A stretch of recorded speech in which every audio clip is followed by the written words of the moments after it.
Welcome to hybiz News. My name is Suresh Kochatil. As the anti-CAA agitation reared up its head with sit-ins in locations like Shaheen Bagh, processions in cities like Hyderabad, stone throwing and arson in Delhi and UP, media jumped into action. There were predictably two sides to the same story. While the traditional media like print took sides in keeping with their political affiliation, television news channels subscribed to more or less the same theory. But the maximum level battle was happening in social media, especially on Twitter, Facebook, and WhatsApp. The slew of fake news, pictures, and videos has been aided and abetted by our enemies from across the border and were in many cases lapped up by many within our own country. Two news channels from Kerala, Asianet News and Media One, were last evening banned for 48 hours by the Ministry of Information and Broadcasting for violating the code. In a way, the peddling of fake news and social media has set off more fire on the streets. WhatsApp has been used extensively to gather crowds, especially by the anti-CAA protest organizers.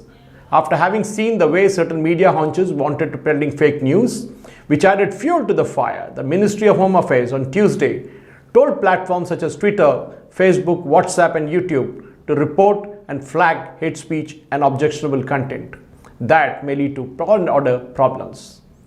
On their part, social media platforms have said they are working to quell fake news and misinformation around the Delhi riots, and that they have over the time built new features to be clearly highlight credible content. Twitter said it effectively tackled abusive content and coordinated disinformation linked to Delhi riots and prevented certain hashtags that were inciting hate based on religious affiliation from trending.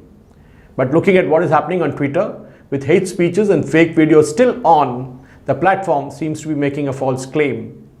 YouTube on its part said it quickly removes videos for violating its policies and complies with legal requests from authorities. But here again, there is no proactive move from YouTube to immediately remove and ban people who post fake videos. At the meeting held on Tuesday, Home Ministry officials took up matters like provocative content by non-verified accounts, which have been a key source of information, particularly on Twitter. But it's the blue-tick accounts on Twitter who are creating more trouble with the fake tweets. It's time Twitter bans such verified handles. Several instances of accounts peddling by accounts propaganda without any proper checks were shared on social media platforms and Twitter, and they were urged to reduce the response time in removing the hateful content or face legal action. Delhi police on its part has registered 26 FIRs against various social media accounts for their provocative content. Twitter claimed that they swiftly took down accounts and content in violation of the rules, including dehumanizing language and material that could trigger offline harm. YouTube on its part said the company worked to ensure credible content showed up when people search for news-related topic.